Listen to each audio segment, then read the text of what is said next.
ہوتا ہے سب سکوت مانگتے ہیں آگے پیچھے بول کیوں کہ وزیر صاحب ہیں اور جب وزیر صاحب اترتے ہیں تو ساتھ والے بندے والے نہیں پوچھتے اب وہ اگلے وزیر کو انتظار کرتے ہیں کہ اگلا وزیر کو بنا پھر اس کی عزت کے اہتمام کیوں دنیا میں طریقہ یہ ہے کہ کسی شخص کی ذات کو قابل عزت نہیں سمجھا جاتا اس کے اوصاف دیکھے جاتے ہیں جس میں وصف اعلیٰ ہے وہ قابل عزت اور جس کی عادتیں بری ہیں وہ قابل نفرت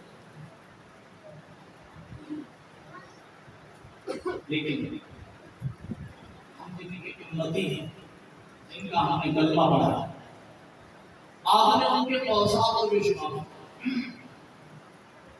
اللہ کریم نے ان کو جو مقامات عطا فرمائے وہ تو بے شمار ہیں لیکن سورہ کوثر نے ہمیں کیا بتایا یہ بڑی قابل بات ہے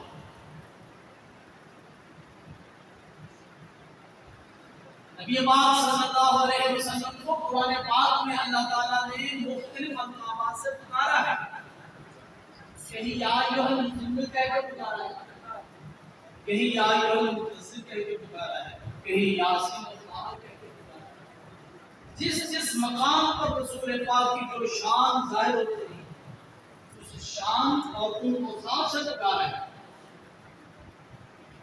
سورہ کوثر میں تمام تر ذکر اللہ کے پیارے حبیب کا ہے لیکن اس میں نہ رسول اللہ کا کوئی وصف بیان ہوا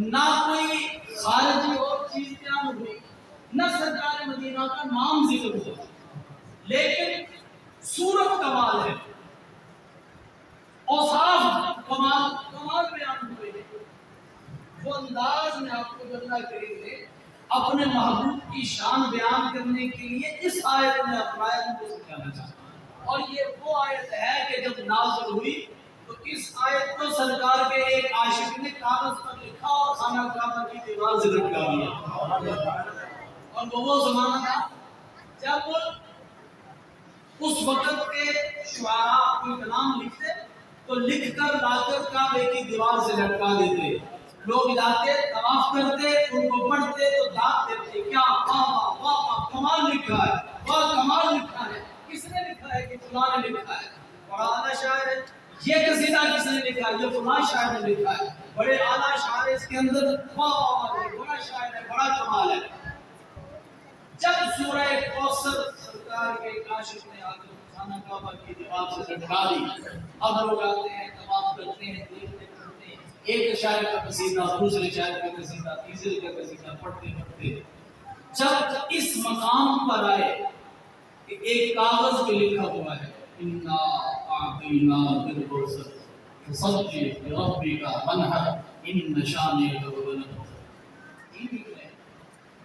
سب اس مقام پر آ کر رک کر کھڑے ہو جاتے دیکھتے آنکھیں بڑی کی بڑی رہ جاتی اب اس چیز کا کمال آپ کو مجھے سمجھ میں نہیں آتا یہ سمجھ آتا ہے کلام لکھنے والے کو کہ کس جگہ پر کیسا لفظ ہونا چاہیے تھا اور کلام کی ساخت کو جاننے والا جب پڑھتا ہے تو کہتا ہے یار کمال کر دیا اتنا پیارا لفظ اتنی اچھی ترتیب دوسرے کو پکڑ کے یاد کرنا ہوگا آج ایک نیا کلام آیا یہ دیکھو یہ 3 جملے ہیں کیا اعلیٰ کلام ہے بڑا کمال کلام تیسرے اس کو بھی پکڑ کے لاؤ یاد دیکھو کتنا اعلیٰ کلام ہے ایک دو چار بڑے بڑے شاعر جن کو مان ہوتا ہے کہ ہم سے اعلیٰ کلام کوئی نہیں لکھ سکتا وہ سارے اکٹھے ہو جاتے تم نے لکھا ہے میں نے تو نہیں لکھا اچھا فلاں بلا کے بولا یہ آپ نے لکھا میں نے بھی نہیں لکھا سب نے مل کر دیکھا یہ صورت یہ کلام لکھا ہوا ہے تو پھر لکھا کس نے آپ کس نے لکھا ہے شاعر تو سارے جمع ہو گئے پورے بٹے یہ لکھا کس نے ہے ایک بندے نے کہا میں تمہیں بتاؤں کہ کس نے لکھا ہے ان کا مجھے قلم تو میں اس کو اوپر لکھ دیتا ہوں کہ اس کا لکھنے والا کون ہے اوپر لکھا ہوا تھا انا اعطیناک الکوثر فصلی لربک وانحر ان شانئک هو الابتر انہوں نے نیچے لکھ دیا کہ ما ھذا قول البشر یہ کسی انسان کا کلام ہی نہیں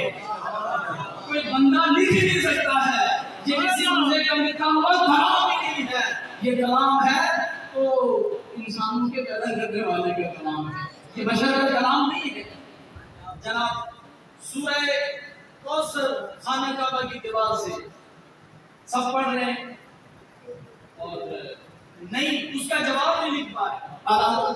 تیرے آگے یوں ہے دبے لچے فصحاء عرب کے بڑے بڑے، ہاں ایک قصیدہ کا تھا شاید 10 شاعر اس کا جواب لکھ دیا، ایک بہر آتی تھی دوسرا شاعر اس جیسی 10 بہر لکھ کے لا کر جواب دیتا تھا، دیکھو تیرے سے کلام سے آنا میرا کلام ہے، وہ لکھ کے لاتا تھا دوسرا شاعر اس کا مقابلے پر اپنا قصیدہ لانا تھا، دیکھو تیرے قصیدے سے آنا میرا قصیدہ ہے۔ لیکن جب یہ سورہ کوثر جب وہاں پر خانہ کعبہ کی دیوار کی زینت بنی ہے، سب نے مشترک کا فیصلہ کر دیا ہے کہ ما ھذا قول البشر، سیدنا آدم فرماتے تیرے آگے یوں ہے دبے لچے فصحاء عرب کے بڑے بڑے، کوئی جانے منہ میں زبان نہیں بلکہ جسم میں جان ہے۔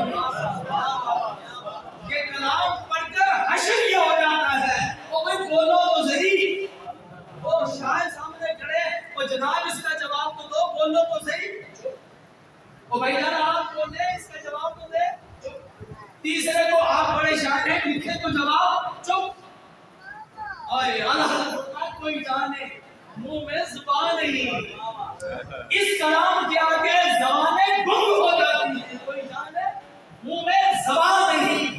اچھا زبان تو نہیں ہے، کوئی ہل چل کر لے، بات چیت کر لے، اور اللہ فرماتے نہیں سکتا اتنا طاری ہو گیا نہیں بلکہ جسم میں جان نہیں۔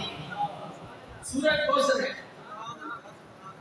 عرض یہ کہا کہ ہم کسی کی عزت کرتے ہیں اس کے اوصاف دیکھیں۔ آپ کے بچے نے میٹرک میں بہت اچھے نمبر لیے، میں آ کر انعام دیتا ہوں کہ جی آپ کے بچے نے میٹرک میں اچھے نمبر لیے، یہ 100 روپیہ کس لیے دیا؟ اچھے نمبر، اس کے اچھے مذہب کی بنیاد پر۔ اس طرح ہزاروں مثالیں آپ یہ دیکھتے ہیں، جب کوئی انعام کسی کو دیتے ہیں تو صاحب اس کا مذہب بیان کرتے ہیں کہ آپ کا یہ کمال ہے، اس وجہ سے آپ کسی کے گھر میں مٹھائی کا ڈبہ لے کر جاتے ہیں، ایویں لے کر چلو جو آپ کی شکل کی طرف دیکھیں گے کیا اگر ان کے گھر بیٹا پیدا ہوا ہے تو آپ سے کہیں گے جو شکر ہے آپ مٹھائی کا ڈبہ لے کر آئے، بچے کے منہ نے کیا ہے تو کہیں گے ٹھیک ہے تو مسئلہ ہوا، لیکن بلا وجہ آپ کوئی چیز لے کر جائیں گے تو لینے والا بھی حیران ہوتا ہے کہ مجھے کیوں لے کر آیا۔ سنیے اِنَّا أَعْطَيْنَاكَ الْكَوْثَرَ، بیان کرنے والی ذات ہے اللہ کریم، یہ کلام ہے اللہ کے کائنات، فرماتا ہے اِنَّا بے شک ہم، اگلا لفظ ہے اعطینا، ہم نے عطا کیا۔ ان دو لفظوں پر غور کریں، اس لیے یہ طالب علم بھی آئے ہوئے، یہ ان کے لیے بھی ایک بات ہے، یہ جمع کا لفظ ہے، ہم اعطینا جمع، ہم نے عطا کیا، اللہ کے دین کی ذات وحدہ لا شریک ہے۔ ہم ہر نماز میں ہر اذان میں گواہی دیتے ہیں اشہد اللہ الہ الا اللہ، اللہ کی سوا کوئی عبادت کے لائق نہیں، کمرے میں پڑھتے وحدہ لا شریک لہ، وہ اکیلا ہے، اس کا کچھ شریک نہیں ہے، اس جیسا کوئی اور ہے ہی نہیں۔ اور کیا کہہ رہا ہے اِنَّا أَعْطَيْنَا، ہم نے عطا کیا، ورنہ اسلوب یہ ہے کہ انی آتیتو، یہ ہونا چاہیے تھا میں نے دیا، انعمت علیکم نعمت، میں نے تمہیں نعمت عطا کی، اسلمت میں اسلام لایا۔ ایک آدمی کے لیے لفظ ہوتا ہے آخر میں دیر ہوتی ہے اس کے اوپر پیش ہوتی ہے، پھر ماتا جمع ہوتا ہے میں ایک آدمی، یہ کیا ہے انی آتیتو، ہونا یہ چاہیے تھا انی آتیتو کا، بے شک میں نے تمہیں دے دی، کیا فرمایا اِنَّا أَعْطَيْنَا، محبوب ہم نے عطا کر دیا، پہلے بھی لفظ اِنَّا کا جمع کا لفظ، آگے بھی آتینا کا لفظ جمع، جبکہ اللہ کریم کی ذات ایک ہے، وحدہ لا شریک ہے، بات یہ ہے کہ وہ اکیلا ہے، جب وہ اپنی تخلیق کی بات کرتا ہے تو اپنی اکیلے کی بات کرتا ہے. وہ جب رزق دینے کی کائنات کو بات کرتا ہے اپنی اکیلے کی بات کرتا ہے. کسی کو حیات دینے کی بات کرتا ہے اکیلے کی بات کرتا ہے. جب کائنات کو بنانے کی بات کرتا ہے اکیلے کی بات کرتا ہے. اپنی عبادت کی بات کرتا ہے تنہا اکیلے کی بات کرتا ہے. اب بات ہے محبوب کریم کی شان بیان کرنے کی. تو فرمایا میں اکیلا نہیں ہوں، میرے ساتھ ان اللہ و ملائکتہ یصلون علی النبی، میں بھی ہوں، میرے فرشتے بھی ہیں، کون کائنات بھی ہے، چرند بھی ہے، پرند بھی ہے، انسان بھی ہے، جنات بھی ہے. میری کائنات کا ذرہ ذرہ اے میرے محبوب آپ کی شان بلند کرتا ہے.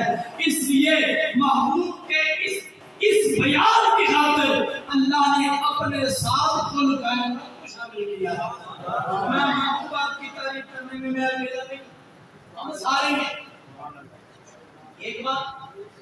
دوسری بات اننا، یا بات سیدھی سوچتے کہ میں نے آپ کو 100 روپیہ دیا، میں کہتا ہوں میں نے آپ کو 100 روپیہ دیا، بات ختم.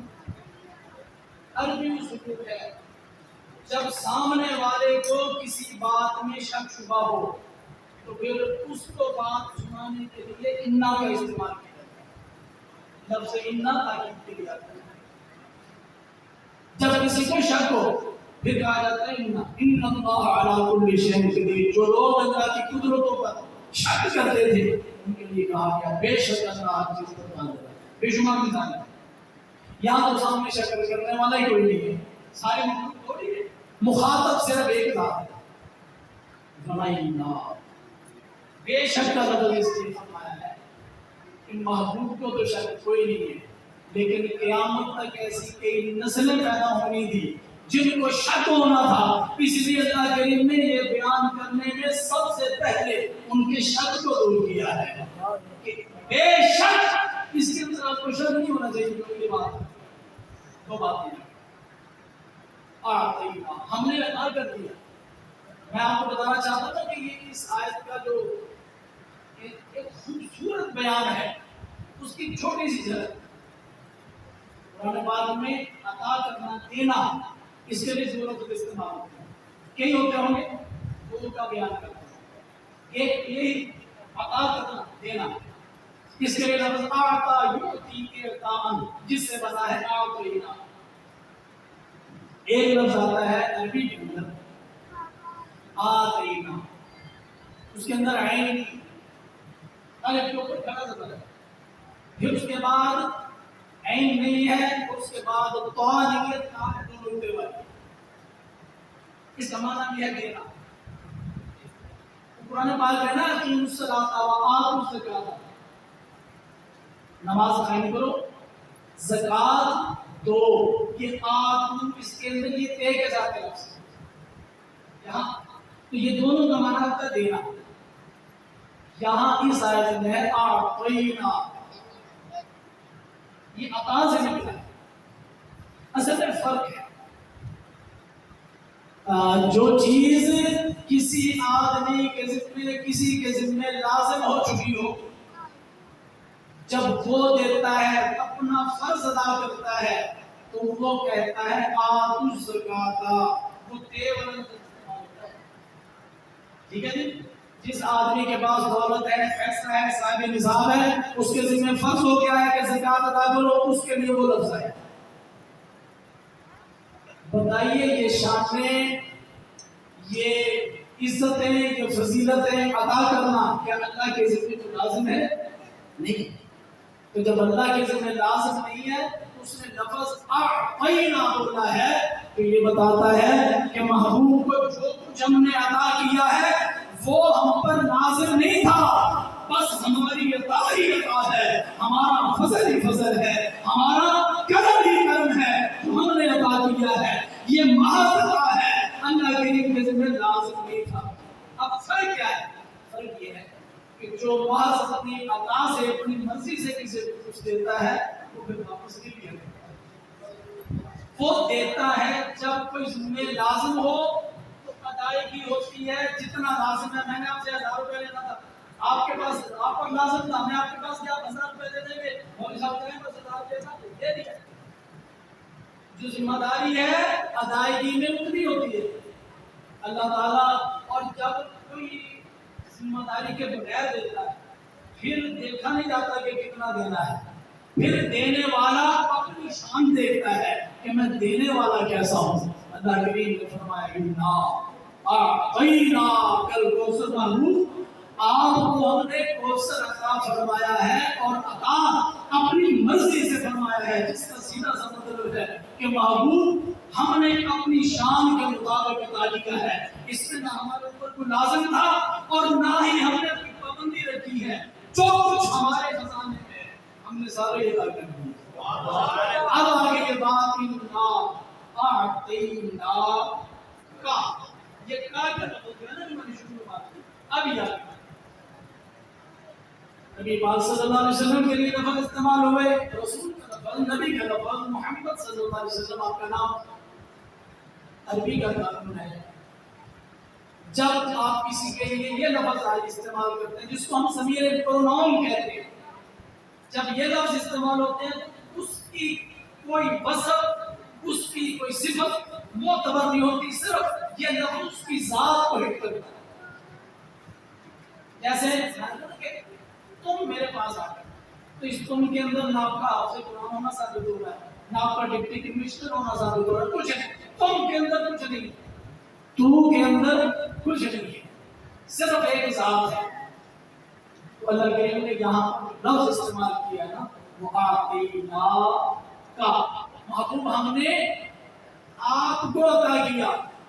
کیا مطلب؟ کوئی وصف نہیں بتایا جس سے یہ پتا چلا کہ اللہ تعالیٰ آگے جو بتانے لگا ہے کہ ہم نے کیا عطا کیا ہے. اس کے اندر حضور صلی اللہ علیہ وسلم کی ہر کسی بھی وصف کا بیان نہیں کیا, رسالت کا ذکر نہیں کیا, حضور صلی اللہ علیہ وسلم کے کسی خلق کا ذکر نہیں کیا. جو یہ بتاتا ہے کہ کائنات کے قانون تو یہ ہے کہ کسی کی عزت, کسی کا احترام, کسی کو عطا اور کسی کو انعام ملتا ہے اس کے اچھے کارکردگی کی بنیاد پر, اچھے وصف کی بنیاد پر. لیکن میرا محبوب ایسی ہستی ہے کہ اس کی ذات بھی قابل فخر ہے, اس کی ذات بھی باعث فخر ہے. اس لیے محبوب ہم نے آپ کی ذات کو دیکھا ہے اور اس ذات پر ہم نے ساری رعایت کی. کسی مذہب کے بغیر, کسی اوصاف کے بغیر, کسی قسم کے حضور یعنی عطائیں جتنی بھی ہیں ان میں اللہ تعالیٰ نے فرمایا محبوب آپ کے اخلاق اپنی جگہ پر, آپ کے اوصاف اپنی جگہ پر, لیکن ہم جو عطا کر رہے ہیں یہ آپ کی ذات کی وجہ سے عطا کر رہے ہیں. اور عطا کیا کیا ہے؟ فرمایا کوثر. محبوب ہم نے آپ کو کوثر دی. اب لفظ تو ہے نا کہ آپ سے ہوگا, لیکن کیا بات, چند ایک دو باتیں میں اس میں آپ کو بتاتا ہوں. یہ کوثر کو اللہ تعالیٰ نے اپنے محبوب کو دیے ہی کیا ہے. یہ جنت کے اندر ایک نہر ہے جس کا پانی دودھ سے زیادہ صاف, جس کا پانی شہد سے زیادہ میٹھا, جس کے کنارے موتیوں کے اور جس کے نیچے والا حصہ سب کا سب کستوری اور مشک عنبر کا. اللہ تعالیٰ فرماتا ہے محبوب ہم نے آپ کو عطا کیا. دوسرا کوثر ایک حوض ہے جس کا ایک کنارہ میدان محشر کی طرف ڈھلتا ہے. اتنا بڑا حوض ہے, اس پر موجود پیالوں کی تعداد آسمان کے ستاروں سے زیادہ ہے. میرے آقا نے فرمایا میں اس حوض کوثر پر اے میرے امتیوں تمہارا انتظار کروں گا. جو میرا امتی میرے حوض کوثر سے ایک مرتبہ ایک پیالہ پی لے گا میدان حشر کی ساری سختیاں ختم ہو جائیں گی. پھر اس کو کبھی پیاس نہیں لگے گی, اس کو بھوک نہیں لگے گی. جنت میں بھی ویسے وہ سواد لینے کے لیے کھائے پیے گا, اس کو بھوک پیاس نہیں لگے گی. یہ ایسی کمال چیز ہے حوض کوثر. آپ کو کوثر عطا فرمایا. اب یہاں پر ایک بات ہے, ایک حدیث نبی پاک صلی اللہ علیہ وسلم نے خود فرمایا میدان محشر میں کچھ لوگ حوض کوثر کو پانی پینے کے لیے میرے پاس آئیں گے، میں کچھ لوگوں کو آواز دوں گا آج کے پانی پی۔ جب وہ قریب آنے لگیں گے تو فرشتہ ان کو پکڑ کر پیچھے کر دیں گے اور کہیں گے کہ یا رسول اللہ یہ اس حوض کوثر کے حقدار نہیں، انہوں نے آپ کے بعد دین کی شکل بگاڑ دی تھی، جو دین آپ دے کر آئے تھے یہ اس پر قائم نہیں رکھے۔ جو لوگوں کو تکلیف ہوتی ہے اس لیے اللہ تعالیٰ نے پہلے کہا ہے کہ اس میں شک مت کرنا۔ کچھ لوگوں کو تکلیف ہی ہوتی ہے کہ وہ دیکھیں نبی پاک صلی اللہ علیہ وسلم کو پتہ ہی نہیں چلا کہ یہ بندہ حوض کوثر کا حقدار ہے کہ نہیں ہے۔ کیوں کہتے جی حضور کو پتہ ہی نہیں چلا، اگر آپ کے پاس علم تھا تو پہچان نہ لیتے کہ کس کو پانی دینا ہے کس کو نہیں دینا۔ فرشتے نے بتایا، فرشتہ بتایا کہ جی یہ بندہ آپ کے حوض کوثر کا حقدار ہے۔ کمال نہیں، اس بات سے حضور صلی اللہ علیہ وسلم کے غیب کا انکار کیا جا رہا ہے، جبکہ ابھی حوض کوثر قائم نہیں ہوا، وہ سارا واقعہ رسول اللہ نے آج بتا دیا ہے۔ جو واقعہ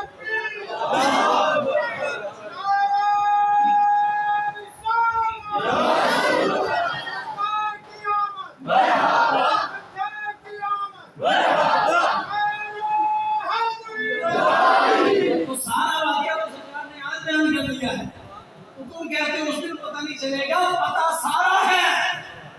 حضور صلی اللہ علیہ وسلم فرماتے ہیں کہ میرے سامنے میرے امتی پیش کیے گئے اور قیامت کے دن میں اپنے امتیوں کو اس سے بھی زیادہ جانتا ہوں گا جتنا کوئی باپ اپنے بچے کو جانتا ہے۔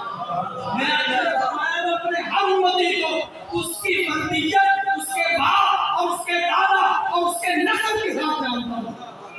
وہ جانتے ہیں سارے، لیکن یہ سارا سسٹم بنے گا کیوں؟ وہ بھائی جان کے پڑھ کے دیں گے دیکھنی ہے حشر میں عزت رسول اللہ جو آج مانتے نہیں ہے اس کو منوانا ہے، اور جنہوں نے آج ہی مان لیا ان کا قصہ ہی پورا ہے۔ جو آج مانتے ہیں نا ان کے لیے تو بات ہی ختم ہے، ان کو کیا منوانا ہے؟ جو آج مانتے بیٹھے تو حشر کا دن تو قائم ہونا ہے، جو آج نہیں مانتے اس کو منوانا ہے۔ ہاں قرآن پاک کہتا ہے، قرآن پاک یوم تر المؤمنین والمؤمنات یسعی نورهم بین ایدیہم وبایمانہم بشراکم اليوم جنات تجری من تحتہا الانہار خالدین فیہا۔ جس دن آپ دیکھیں گے مومن مردوں اور مومن عورتوں کو، یہ میدان معاشر غور سے سنیے، نورهم یسعی بین ایدیہم وبایمانہم، ان کے ایسا میدان معاشر میں بھوک اندھیرا ہو جائے گا، کچھ نظر نہیں آئے گا۔ اللہ کریم پہلے ایمان کے ماتھے پر ایک نور عطا کرے گا، یہاں سے روشنی نکلے گی، اور جدھر پہلے ایمان دیکھیں گے، جدھر آپ گاڑی کی ہیڈ لائٹ چلاتے ہیں تو سامنے روشنی ہوتی ہے، ہر مومن کو ایک ہیڈ لائٹ ملے گی، نور ہوگا، چمکے گا، روشنی ہو جائے گی۔ یسعی نورہم بین ایدیہم وبایمانہم بشراکم اليوم، کہا جائے گا تم نے خوشخبری ہو آج اس کے بخشے گئے۔ ہوگا یہ اس یقول المنافقون والمنافقات للذین آمنوا، منافق مرد اور منافق عورتیں تو آج رسول اللہ کے نور کو نہیں مانتے۔ یہ سورۃ الحدید کی آیت میں پڑھا للذین آمنوا، اہل ایمان سے کہتے ہیں اچھا ہوگا کیا یہ جو منافق مرد اور منافق عورتیں ان کے پاس نور نہیں ہوگا، روشنی نہیں ہوگی، یہ اندھیرے میں ہوں گے، اور یہ دیکھیں گے کہ یہ نور والوں کے چہروں سے نور کی شعائیں نکل رہی ہے، ان کے پاس ہوگا اندھیرا، تو پھر یہ کیا کہیں گے انظرونا نقتبس من نورکم، اے ایمان والو انظرونا، یہ منافق یہ خبیث اس دن کہیں گے کن سے؟ اہل ایمان سے، رسول اللہ کے غلاموں سے کہیں گے انظرونا، غلاموں سے کہیں گے انظرونا۔ آج رسول اللہ کو نہیں کہہ رہے کہ یا رسول اللہ ہے انظر حالنا، آج نہیں کہتے، میدان معاشر میں غلاموں سے کہیں گے، کیا کہیں گے انظرونا، ذرا اپنا چہرہ ہماری طرف کرو، اپنا منہ ادھر کرو، ان سے پوچھیں گے کیا مسئلہ ہے، شادی کا بڑی طرف کروانے کا مسئلہ کیا ہے؟ انہوں نے کہا کہ مسئلہ یہ ہے نقتبس من نورکم، تمہارے چہرے سے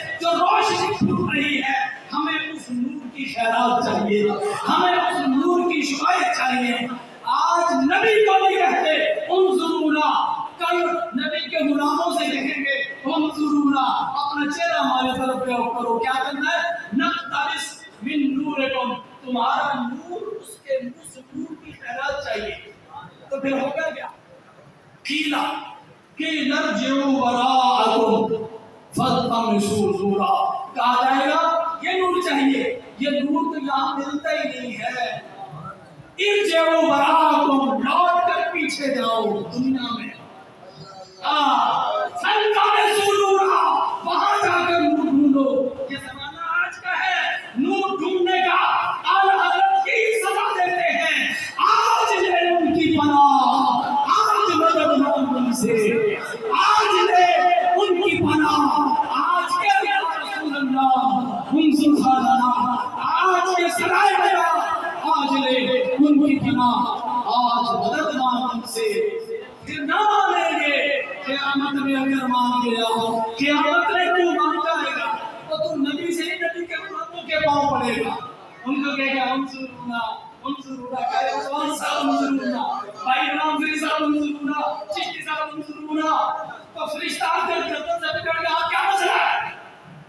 رسول اللہ کے غلاموں کو تنگ کر رہے ہو، کہتے ہیں نقتبس من نورکم، ان کے نور کی خیرات چاہیے، وہ ڈانٹ کر کہے گا ارجعوا وراءکم فالتمسوا نورا، یہاں ان کو تنگ نہ کرو، لوٹ کر دنیا میں جاؤ، یہ نور ملا کرتا ہے۔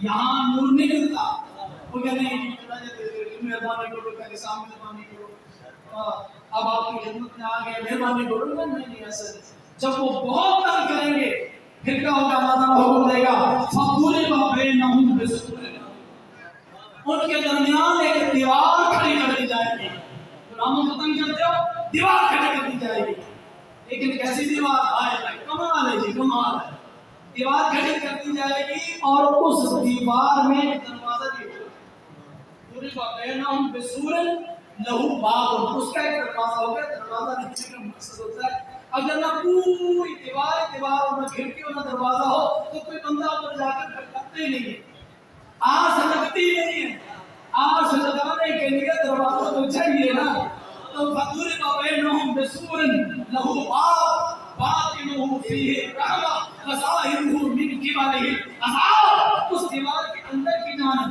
جہاں نور کے ماننے والے ہوں گے وہاں رحمتوں کا نزول ہو رہا ہوگا، اور دیوار کی باہر کی جانب اللہ کا عذاب نازل ہو رہا ہوگا۔ اب کیا مومنوں کو الگ کر دیا، ان منافقوں کو الگ کر دیا، نور ماننے والوں کو رحمتوں میں ڈال دیا، نور کے منکروں کو عذاب میں ڈال دیا۔ پہلے تو پاس تھے نا ہاتھ پکڑ کر منتیں کر رہے تھے، اب ہوگی دیوار، اب کیا ہوگا؟ ابھی جائیں گے ابھی بھی نہیں، ہاں آج کہتے ہیں نور سے پکارنا چاہیے، ہاں دیکھ رہی ہے شروع میں عزت رسول اللہ کی، ہاں رسول اللہ کی کیا رسول اللہ کے غلاموں کی عزت دیکھ ہو جاؤ گی، کہتے ہیں نور سے مت پکارو تو دیوار کے پیچھے سے مت پکارو۔ اب قرآن نے بتا دیا نا کہ دیوار کس کے؟ منافقوں کے اور مومنوں کے درمیان، نور کے منکروں اور نور کے ماننے والوں کے درمیان دیوار ہوگی، تو جب وہ دیوار کے پیچھے ہو جائیں گے نا پھر کیا قرآن کیا کہتا ہے؟ یُنَادُونَهُمْ، وہ دیوار کے پیچھے سے ندائیں دیں گے۔ ہم کہتے ہیں آج یہاں بیٹھ کر مدینے والے کو پکارو، یہ نہیں پکارتے، وہاں مدینے والے کے غلاموں کو دیوار کے پیچھے سے پکاریں گے، اور کیا بھاشن کیا دیں گے؟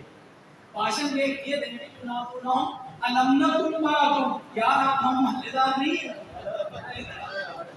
آپ ہم محلدار نہیں ہیں، یار آپ کی کند آپ ہماری کند سنگی نہیں ہوتی، یار ہم اکٹھے نہیں رہتے، یار کچھ تو خیال کرو، أَلَمْ نَكُنْ مَعَكُمْ، مومن کوئی جواب نہیں دیں گے، پھر فرشتے بولے گا، فرشتے بولے گا أَلَمْ نَكُنْ مَعَكُمْ قَالُوا بَلَىٰ، اور کہا ہاں رہتے تو اکٹھے تھے، یہ بتا کہ جب 12 ربیع الاول آتا تھا تمہارے گھر کا عشر کیا ہوتا تھا؟ سنیوں کے عشر کا عشر تھا، جو نور مانتے تھے ان کے گھر میں خوشیاں تو دیکھو، تمہارے گھر میں بیان کیوں پڑھتے تھے؟ آج کہتے ہو کہ ہم محلے میں نہیں رہتے. تم کہتے تھے اتنی جھنڈیاں لگانے سے بہتر ہے کسی فقیر کو پیسے دے دو. موبائل اور لاکھ سے کام نہیں لیتے. کیا یہ 3000 کے موبائل سے کام نہیں چلتا؟ باقی پیسے کسی فقیر کو دے دو. سارا جا کر نزلہ آپ کو ملا دکھائی دیتا ہے. اسی پر نظر آتا ہے. ساری جناب ثقافتیں یہاں پر نظر آتی ہیں. اور یاد رکھو جو لوگ میلاد پر خرچہ کرتے ہیں غریبوں کی جوڑیاں بھی وہی کرتے ہیں. صرف وہ تمہیں دکھاتے نہیں ہیں, وہ تصویریں نہیں بنواتے, لیکن الحمدللہ جن کو اللہ نے نبی کے جناب میلاد پر خرچ کرنے کا حوصلہ دیا ہے, فقیروں کے پاس جا کر جھولیاں بھرنے کا خرچہ بھی حوصلہ انہیں کو دیا. سبحان اللہ. ہم لوگ کہتے ہیں تو اللہ تعالیٰ نے اپنے محبوب کو کوثر عطا فرمایا, وہ حوض دیا ہے. اس لیے یہ مت ہوا کہ حضور کو پتہ نہیں چلے گا, حضور کو تو آج پتہ ہے. اور آخری بات یہ ہے, مجھے بتاؤ قیامت آ چکی ہے یا آئے گی ابھی؟ آنی ہے نہیں.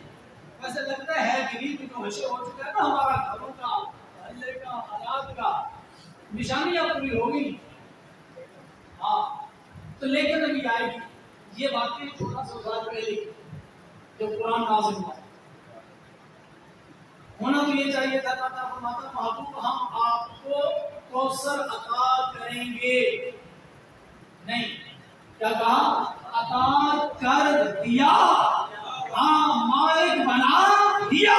کیا مطلب کہ محبوب آپ کے قبضے میں دے دیا ہے, مالک آپ بن چکے ہیں. اب آپ کی ملکیت اور آپ کی سخاوت کا ظہور وقت آنے پر ہوتا رہے گا. ظہور اس وقت ہوگا لیکن مالک آج بنا دیے ہیں. اس لیے محبوب سے کہا فصل دے رب دے گا بنہا. محبوب آپ کو سب کچھ طے کر دیا ہے. اب شکرانے کے طور پر آپ نماز بھی پڑھا کریں, قربانی بھی کیا کریں. اور بات کیا چلے گی کہ کسی ظالم نے, کسی منافق نے, کسی خبیث نے یہ کہا تھا کہ اللہ کے اس محبوب کی کوئی نرینہ اولاد نہیں ہے, بیٹا کا فوت ہو گیا ہے, اب اس کی نسل آگے نہیں چلے گی, یہ بے نسلہ ہے, اس کی معاذ اللہ ثم معاذ اللہ, اس کی نسل آگے نہیں چلے گی.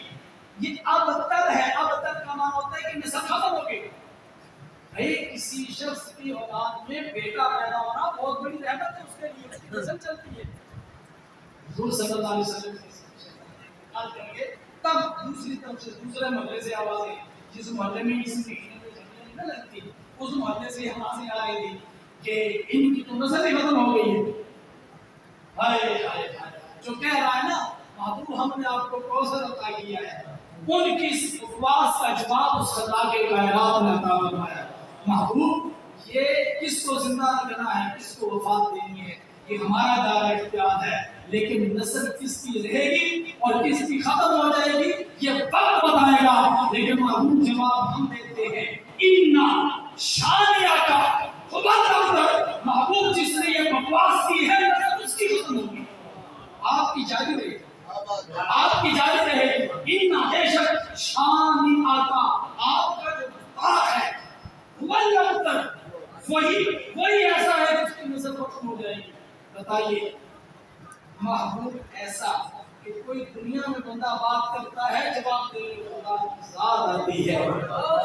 ہاں تو آخر میں یہ عرض کرتا ہوں کہ محبوب پاک صلی اللہ علیہ وسلم کی صفات اور بڑا ہے, لیکن ان صفات کائنات میں قانون یہ ہے کہ اچھی صفات کی بنیاد پر کسی کی عزت کی جاتی ہے. اللہ تعالیٰ نے یہ بتایا ہے کہ میرا محبوب صفات کے ساتھ ہو تب بھی باعث فخر ہے, اور میرے محبوب کی ذات یہ ذات بھی باعث فخر ہے. یہ کائنات کی وہ ہستی ہے جن کی ذات اعلیٰ, جن کی صفات اعلیٰ, جن کے ساتھ کسی کی نسبت ہو جائے وہ بھی اعلیٰ اور وہ بھی ارفع. اللہ کریم آقا دو عالم صلی اللہ علیہ وسلم کے تصدق اس میں کو قبول فرمائے اور اپنے محبوب کو جو کوثر عطا فرمایا ہے. اللہ کریم یہ دیکھیں نا, یہ آپ کو ہمیں کیوں بتایا جا رہا ہے, یہ بھی قابل غور ہے کہ آپ کو مجھے کیوں بتایا جا رہا ہے کہ ہم نے اپنے محبوب کو کوثر عطا فرما دیا. یہ اس لیے بتایا جا رہا ہے کہ آپ حوصلہ رکھنا, وہ محبوب تمہارے حق میں بڑا علی سے, تو جب تک تمہیں سب کو دوزخ سے نکال کے